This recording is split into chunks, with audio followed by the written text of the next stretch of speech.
Yeah, the goosebumps. Talking about the goosebumps, that's a great point to start on, mate. Bloody hell, what a journey it's been so far. Look, like we we're just saying now, it's crazy. Like, it's funny because I was talking to, it might have been Ben Henry I was talking to, just because since he's moved up here, we've been talking quite a bit. And I was saying it's funny, like, even when I first spoke to you and I made the commitment, I was still doubting it. Even then, like, it's like, but you said you're going to do this, but yeah, really, is it really going to be what I think it is? And right from day one, it has been, and every week it's just got better and better and better and better. And then you start getting results. And that's the big driver. It's that thing where, like you say, if you take the action, things happen, and start out just walking. That's how I started out, just walking every morning, 4Ks every morning. And then it went from there. Oh, geez, that's feeling a bit easier. Maybe I'll do 2 walks or go to the gym one day or do these workouts. And then it just goes and goes and goes, It's been bloody unreal. Really has. Yeah, for those joining us either watching on YouTube or listening to this podcast episode, this is a phenomenal session that we'll have with Adrian, one of our members, who's just an elite performer. He is a high performance father because of the changes and the leadership that you're showing, not talking about, but showing, and then sharing. And that's a big thing for me, mate. And what you said just then, which is a great start to this episode, I need all the guys who've been following me for a year, 3 years, 3 months, just really understand there are 2 things that are necessary for you to move forward in your life. And one's belief in me. And when I say me, ultimately, we've got a team of 10. It's a phenomenal movement, and RDM is growing massively. But I mean us, what we stand for, what we can provide, what we promise, and what we actually deliver on. You need to believe in that in a genuine way. We don't, as you will recall, Adrian, and we'll go into it, mate, on our phone call, I don't pressure or push or sell anyone. But the second one is, which is harder, right? Because we've got so many testimonials, we've got so many runs on the board. How much do you want me to flog and put things in front of people's faces to say, hey, this is fucking real and we work? The harder one is actually belief in yourself. Yeah. That mate, that's what I find with my calls, and the calls that we've had, the dads we connect with. That's the hardest part. Like, it's not wizardry or magic when I talk to fathers coming on board. It's not me trying to convince them to come on board. It's me trying to help them have a breakthrough to say, hey, let's fucking do this. I can win. I can do it, and believing in themselves. And that's a hard thing. It's crazy how much we fuck ourselves up, mate, to really be in a position where it's not a doom and gloom life's over. It's just a subtle everyday deflating period of life for a lot of fathers, similar to yourself and your story, mate, where there's that period when they become a father in the next 5, 10, 20 years. It's hard. There's lots of little tests, little trials, little failures, and then it's like, fuck, maybe it just is what it is. But mate, you as well as all the others have obviously been on the inside are a testament to what can be. Oh, no doubt. And the thing is, Al, it's simple. That's the most mind-boggling part, isn't it? Like you say, move the body. Just get out have a walk. Just eat a little bit better. Be a bit more positive. And then it's like an avalanche. Picks up momentum. And then you don't even have to think about, getting out and going for a walk or eating well. You just naturally gravitate to, I need a snack. I'll have a yogurt or a piece of fruit or some nuts or something healthy instead of getting a chocolate bar and stuff like that. It just becomes, and it's so simple. It really is. That's the part that I laugh about when I think about it. It's the big secret. Yeah, it's right. Isn't it? Yeah, well, that's what we're known for, mate. Like, it's what our claim is: building championship habits. And at a fundamental level, you're right. And those listening or watching, it's not that Adrian's taking away what we're doing. I mean, this guy's going to share how he's turned his life around, but it's fundamentally simple. The hard part for us is what we do in the background: tracking your data, diving in, making sure we've got depth in how we connect to make it relevant, so that you understand and you apply it with a level of connection and belief to go, that's the simple thing I actually need to do, and I'm going to do it now, and this is how it'll become part of my identity. And that's what I love about the tribe. It's what I love about dads like you. It's what makes it worth it to me.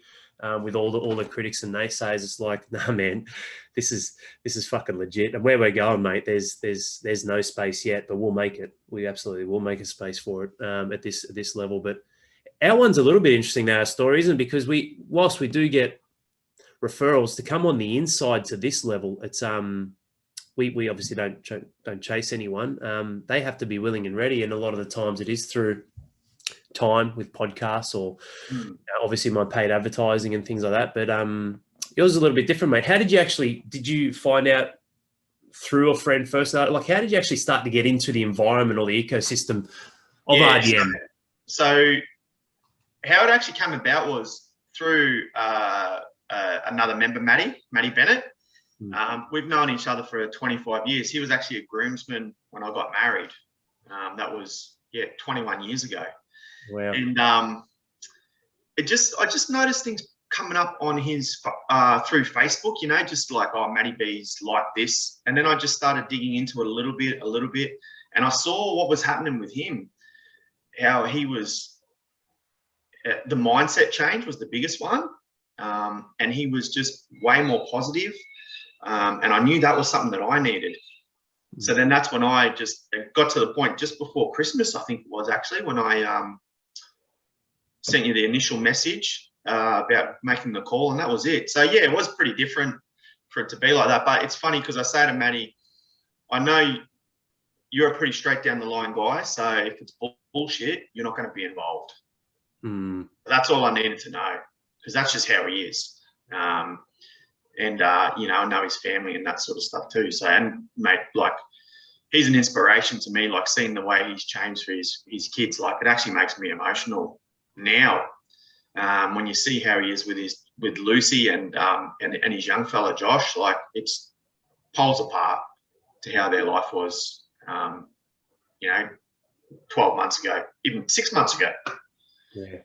Yeah.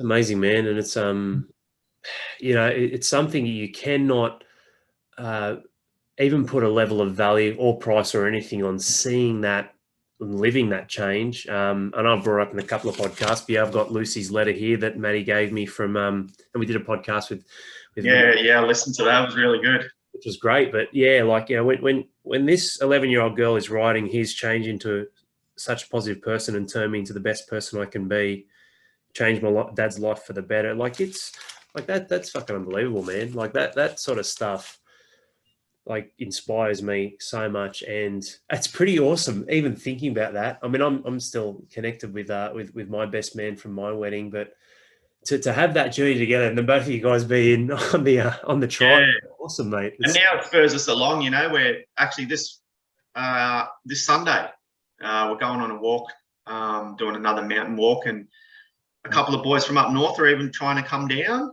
and Ben Henry from down the coast. So we're really using it to build as well and keep going. So it's really been awesome. Yeah, absolutely awesome. We've got a little event that we'll be up there in May. I'll be up there in Noosa, which will be great to catch up with you and the fellas. Yeah, it'd be fantastic. Building the Maroons, building the Queensland tribe. Yeah, that's right. Quite strong, but yeah, no, it's epic, mate. I wouldn't mind. It's great that the dads listening to this. Not only do they get inspired by your story, but they try to understand too. I don't know if it's a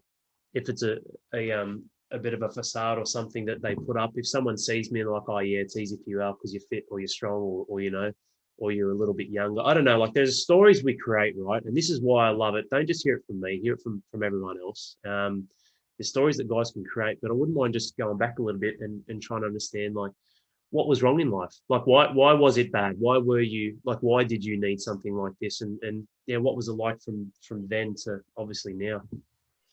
Yeah, I think it was just the feeling out that I knew there was more. It had been, probably for me, it's probably been nearly a 10-year process. Like, I was in working for a big company in a job where I looked after a lot of staff, like at 90 staff working for me at one stage. And just was depressed, mate, with that. And I thought it was the work and the travel. So I changed jobs and things were good for a while, but then you just slowly start creeping back. And, you know, I got to the point where I was taking antidepressant medication because of it. And that sort of helped a little bit, but then it's the same thing. It's like the Band-Aid. So little things start creeping back in where you start getting negative. You're not enjoying things and you just sort of going through the motions is what I would call it, really. You know, you're not living life. You're just almost just a participant you're just going along with it. And I just knew there had to be more out there. And that's why it's funny that I just started seeing that stuff come up on the Facebook. You know, it's just, I don't necessarily believe in, you know, a lot of that sort of spiritually type stuff, but there almost makes me think that maybe there is something to it. When you need something, and if you're open to it, it'll happen. And that's what happened. It just came to me at the right point in time. That I was really prepared to just go, nah, I need to give it a go and find some meaning. And that's what it's been. Yeah. I know what you mean as well. Like, it's not like what's that? It's probably a Chinese thing. There's lots of Chinese proverbs. Not obviously, it's not a racial comment, but you hear some amazing wisdom from some of those old sayings. And what was it? When the student's ready, the teacher will appear. And it's just, I get that with every single father. Maybe subconsciously, I've been there. Maybe you even might have seen some of my ads as you scrolled past. But when there's a deeper level of you, like you said, you know, and I never say to someone, yeah, it's destiny or meant to be. But when you are ready, there's a deeper level that goes, oh, hang on. And then that comes front and center, and it's like, okay, then here we are. Like, how fast does it, mate? You know, how fast does it go? We're nearly halfway through 2021. Yeah, that's right. It's crazy. Amazing. Time just goes so fast, but it's so much better now for me. Like I'm living life, like I'm doing things, we're doing activities, and you know, I'm getting more out of myself, and I'm happier. And then so because of that, my family's happier and stuff as well. You know, I'm pretty lucky. I've got a super supportive wife, and she's always been that way, no matter whatever I wanted to do. So that is a big help as well. But just being more of that leader, like we talk about, you know, for them, and being the best you can is what it's about. Because, like you say, it's a short time, really, isn't it? That we're here for. It goes so bloody quick. Like it's. I get chills down my spine every time I do a coaching session, or I do an ad, or I do an exclusive video for fathers that peppers around time. It's like, fuck, mate, you know, whether you 38, 48, 51, like, if you live to be 82, and there's no guarantee on that for anyone. Yes, it's the average age, but there's plenty of people that live average lives to that point as well, where their life's been fucking meaningless too. So it's not even the volume of time, but if you just went on volume alone and not even thought about quality, legacy, or your children or your relationships, it's a couple of 100,000 hours. That's it. Like, scary. There's an hour. There's another one. There's another one. Like, it's, you know, it is scary when you're not doing anything. And this is that's the point. Yeah, like as we head into winter, mate. I haven't had a cold winter in 4 years, and it's not because I'm, you know, I live in Cairns or anything like that. It's because people who complain or whinge or bitch about winter, apart from we got a few guys in Tassie, I get it, it's a bit cold there, but ultimately what they're focusing on is something they're focused on because they're fucking bored, because they actually haven't prioritized how to get the most out of themselves to focus on something else. You know, like the winters, and we do winter wars and games and all that on the inside, which is cool. But the winters, mate, they go fast. They go very fast for me. You know, but it becomes a way of life off the back of, like what you said. You can do more with the family. You're more active. You got more energy. But what would happen if you didn't change, mate? Like, if something, you know, is it just a general progression down into your 50s, or what would have happened, Adrian? Oh, mate, it's scary to think about, to be honest. I think you do. You just end up, I reckon you end up just being that cranky old man, you know, like that just sits on the couch and either eats or drinks or does both your life away. And yeah, just it's depressing to even think about it, to be honest. But you know, that's a good part about it, is there's the time to fix it. You know, you don't have to accept it. And that's one of the big things, is just that I've found, is not accepting, like, I've made that decision now. We're never going back like that. It's only forward now. Yeah. Yeah, it's mate, it's the only way to be, you know. And whilst there's times with our pink elephant rule, I'll pepper around guys who focus too much on the negative or the alternative, or they recognize what they don't want. Like, that's 10%. Most people spend 90% thinking about that shit. But it's like, yeah, how's that serving? How's that working out for you? You know, like, of course I have concerns. I'm a parent. Yeah, of course I'm cautious at times, but I'm never going to use the words worry or fear when my kids are jumping off the lounge onto tiles. I'm like, oh, fuck, what's the worst that'll happen if they don't land on their feet properly? Their head's reasonably safe. They might break a bone, but you know, we'll work through that when we do. Like that. those adversities are necessary in life. I'm not going to bubble wrap my children. We provide and protect them where we should with responsibility. But it's pretty amazing, mate, to see that when you eliminate that, you then can spend so much more energy, time, and focus on actually what you can create. And you're a perfect example of that. And it's funny too, because I joined up thinking that my primary focus was to lose weight, being honest.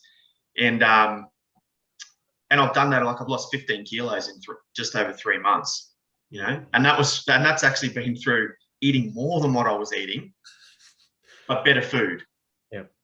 You know, instead of getting a chocolate bar and a packet of chips to the servo because I'm bored as I'm driving around, it's eating a banana or some yogurt and moving the body way more, which is such a big thing. But what I actually learned was that it was more my mindset that needed adjusting and work on and challenging. And from that, the health and fitness just comes along with it. Because you're looking for, you start thinking, well, yeah, I can do that. Yeah, I can go for a run, or I can go for a walk, or eat better, or do this or do that. And it just flows on, you know? Really does. Yeah. And that's like a skill set, like most things in life. They're learned and built and developed over time. That is a skill set I've focused on the most, Adrian, in what you've shared there. Where to the point where actually Lillian, my second born, she's on the birth certificate, it says that I'm a perception coach. And it's because I was G'ing her up and she actually put it on there. And then with Roman, I'm a legacy coach, apparently. And what there's worse things you could be. Yeah, that's right. That's right. But what I discovered over the last 12 months was probably 2 years, and is really, how do you create such a tangible out of something that can be so flogged in mainstream mindset, life coach, or, you know, and all the things that come around mental and mindset. And then on the other side, it's just pure fitness and body composition. I'm like, well, fuck that. We're neither of that. But what are we actually doing? And what we're doing is creating the right championship habits for you to establish at the forefront what you can use your body for, because energy is important. How you're steering that with your mind and your belief system, because that's important to carve out the next phase of your life, which is the most important. And you know, mate, here you are, you know, running your own business. You no longer your body's in great shape. Your training sessions, what you're doing is amazing. Your value that you add to the group, your leadership, and how you contribute, the way you see things, the advice that you pass on and give, is incredible. And mate, I think you said as well that you're no longer on any of the. Done, mate. That was one of my goals. It wasn't initially when I joined up. Like I said, it was more about like losing some weight to feel better about myself, but that naturally flowed onto it. And then I got to probably about, it must have been in February, middle of February, so about 6 weeks in, and I just knew that I was just like, they were holding me back. And I just went to the doctor and said, look, I'm finishing. So obviously had to cycle down a little bit, but within 2 months, from joining, so January, by the end of February, I totally stopped taking antidepressants, which I'd been taking for at least 4 years prior to that, every day. And now I see that I was using them as a crutch. They were the Band-Aid, and instead of dealing with the things that you needed to deal with. And I think the big one is your mindset, and it's how you feel about yourself. And by exercising and eating better, looking better, it just flows on. And we're never going back. You know, I'll never go back. And there's nothing against guys that need to take that, you know, that are on medication and stuff like that. It's different for everybody. But I knew that it just couldn't be like that forever.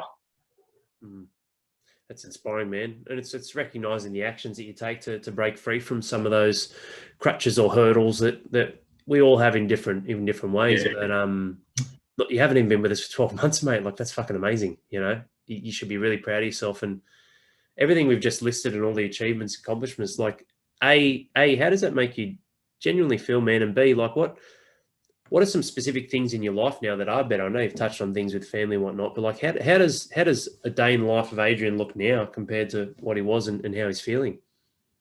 It's I mean, my day, it's like doing the same job and all that sort of stuff. But in terms of like energy levels, like through the roof, like I get up, most mornings I'll get up at 4:30, go for a walk, four and a half K walk, come home. Then I'll work a full day. Come home, we might go for, my son and I might go for another walk in the afternoon, or I'll go with my wife. Just the energy levels are the biggest thing, like through the roof, and got back so much time. Whereas before, like I'd get up just before I went to work, the bare minimum, wouldn't eat breakfast.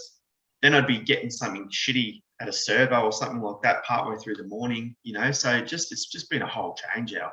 And it's just going to keep continually doing that, because I think that's one of my big things now, is to show to my family, particularly my kids and my wife, that it's not a fad. So now the next 3 months is going to be next level. We're going to build on where we've got to here and continue to keep that moving. Yeah, it's awesome, mate. And I guess what I'd love to get is probably, like, what are some of the common themes or pitfalls? And I don't know, I'm not suggesting you do have friends who are in that position or in a rut or feeling like they're stuck, but what are some common things that you see that genuinely hold a lot of fathers internally and externally? There's obviously different influences, but what are some common things that you think might hold them back from getting this and then they just fucking settle in life? You know what I think the biggest thing is? It's that we're taught as, and it's getting better, but we're taught as young males to harden up, take a spoon of concrete, don't worry about your feelings or this or that. Such and such has had it worse, and we're not allowed to, and we don't allow ourselves to be vulnerable. And by doing that, then you have to hold that mirror up and face reality, and we just push it all aside. And guys, we bat it down with alcohol or bad eating or the combination of both, or just bad habits, and it's all a facade. It really is. And I think if we can teach guys to be more open with how they're feeling and be honest about things, that's what it is. And it's taking action too. That's a big thing, like, even if it's small, just put on those shoes and just go for a walk and do that every day, and then build up. It's just small things. You don't have to, I think we think we've got to go from being a big fat blob to Superman straight away, but you got to be prepared to put in a bit of work and a bit of grind. But it's not that hard. It really isn't. But I think that thing about being more open and being vulnerable and speaking your truth, I think, is a big one. We don't do it enough. But I think it's changing, and I'd like to think that our kids and our boys will be better men because of that. I'll be more in touch with that side of things. That's the footprint we want, mate, through RDM and through fathers like yourself, who are obviously part of it, and a global footprint to go, hey, you want to be a real fucking man? I can be tough and beat my chest. I played elite level sport in rugby league where we tore each other's heads off. No, this is what you want to play the game for 80 odd years. This is the game to play. You're playing the wrong game. You don't understand. You're still stuck as a fucking boy like Pinocchio on the island, becoming a donkey like all the other blokes. Like it's so true. It's savage, mate, really, to think about it. And I'm going to do an episode as well. Obviously, I've got one planned on the path of least resistance. But what you said, so many other fathers have said to me, they've said, Al, it's not that hard. Like, and obviously we aid as much as possible to make it that way for you, right? Because I need Adrian to win so that Al wins. That's pretty simple. That's my entire philosophy. But that's why we're here. But you're right. It isn't that hard. So when people talk about don't take the easy option, to them I say, well, that's bullshit. You are taking the easy option, because if Adrian can go through some resistance and change, which isn't that hard with the right systems and processes in place over 4 months, that's got to be easier than Adrian, who's into his 50s, still on medication and still overweight and body falling apart. Like that's way harder, I reckon. Yeah. Waking up and seeing that. Yeah. And that's just settling though, isn't it? Just that's giving up. It really is. We sort of get to that point where we just sort of accept it. Oh, well, that's going to be my lot. But it's not, it doesn't have to be, And there's so many guys, like, this isn't, I'm not alone. Like, there's so many guys in RDM that just blow your mind. Like, I get goosebumps from through the thread of just the stuff guys are doing and how it's improving their life and things they're doing with their kids and their wife and even their job. Like, it's just fucking mind blowing. It really is. Mate, I try and screenshot or do a screen recording of the chat group, and it's too hard. Like, there's 10 to 15 different like screenshots or you know, a 40-second screen recording with impact, not, you know, fucking Rise to Win and Weekly Temple Done, and like ones with real impact every day where I'm like, fuck, man, how do I need someone to be my, you know, on the inside marketing and pushing this message out, because I can't keep up with the speed of it all, you know? Oh, it's one of those things, isn't it? If you could bottle that, you know, if you could bottle that and harness that, you'd be a quazillionaire, you know, from that sort of stuff. And that's one thing that I find as well, like the more, and you say it as well, like you just said it before, that, you know, you win if I win, but I get that now from the other guys. Like, you see, Blaine put up a post about stuff that he did the other day, and like, I feel good in my heart because of that. You know, Benny moves up to Queensland because he's found a new partner and it's going well. You take a win, and a lot of these guys I've never met. It's incredible, isn't it? Even one of our other guys, Jared, you know, posting how he's with his family and his boys. 100%. He was the grumpy dad that everyone feared to walk around, and now he's going out fishing with his sons when shit hits him with his business and with his wife working. He turns it into a day where it's an amazing connection with his sons. Yeah, it's just unreal. And it makes what I think about is those kids as well. You know, that's the awesome part. You can just imagine his kids, because mine are a bit old, they're 16 and 14, but the dads who have got little kids, like, it would just be like Christmas for those kids, seeing how much their dads are changing from being the grumpy fart that just sits on the couch and falls asleep at 4:30 to be, you know, taking them out scooter riding and just helping them with their homework, and just night and day. And like, it's unreal. It really is. What do you think is the importance of having that? Like, having the right environment and accountability? Like, are they two key things or key pillars you think that play a role? I think it's one of RDM's big strengths. Like, there's so many resources that you have set up and the other coaches, but I think the one that really like the super supplement is the group, is the dads themselves, and the way that you've fostered that, like that interaction with everyone. And like I said, most of these guys, like a lot of the boys I've never met, but I could honestly talk to them more openly about stuff than what I could people I've known my whole life, because there's no level of judgment.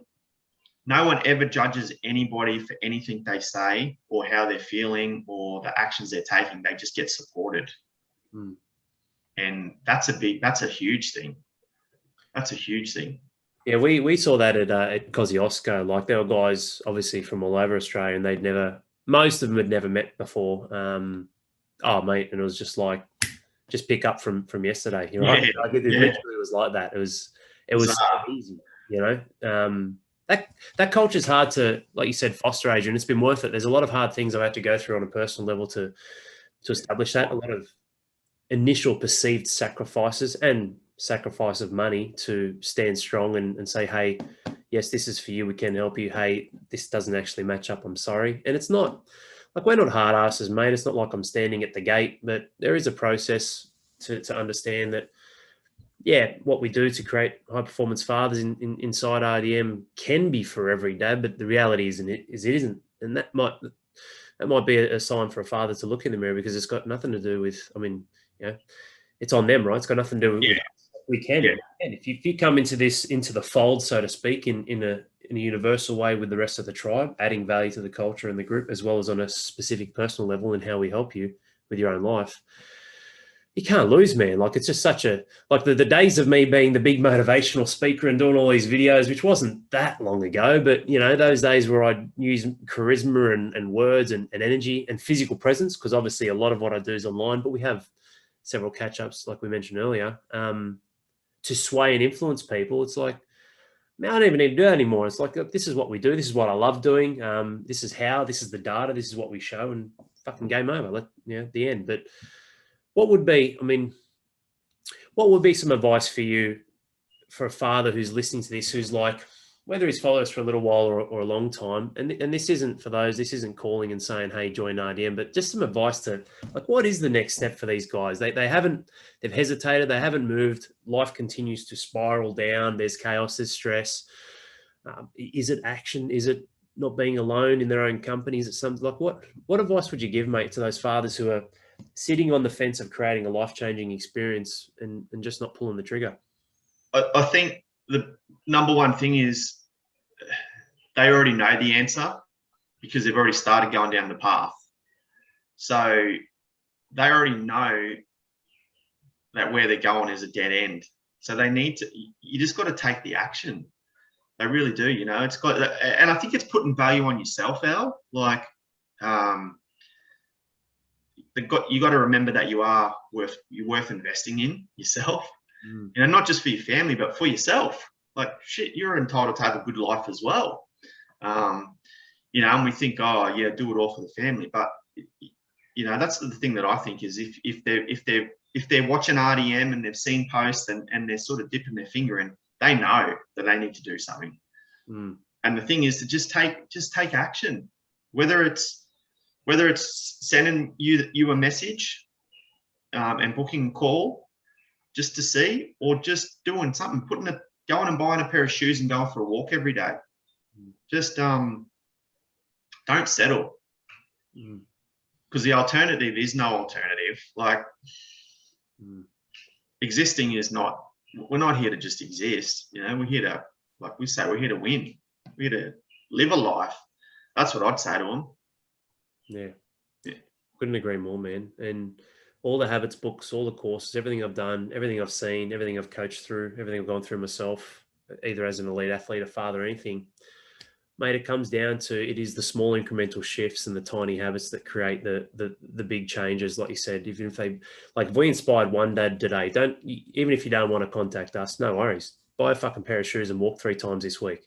Yeah. And then send us an email and let us know how you feel. Like, people think there's some silver bullet or miracle cure or secret sauce. It's like, well, yeah, there's a level of depth across our main pillars that creates a personal guarantee that I give man to man that, yes, you will fucking win. You come into our environment, yes, you will win if you follow through this 100%. But ultimately, it's like, yeah, you can actually go a long way towards taking the next step to that off the back of what you said, Adrian. It's something that these guys, they already know, you know? Yeah, 100%. It's 100%. It's just about being honest with themselves. It really is. And I think the biggest thing is what do you got to lose? What do you got to lose? There's nothing to lose. There's only positives to be gained. You're already living a life that you're not that happy with anyway, because you wouldn't be looking for things if you were happy with it. So you just got to take action. Ultimately, like, yeah, I can't speak highly enough of the group and how it is. Like even now, I get emotional about it, just the changes that it makes. It's hard to put words on, you know.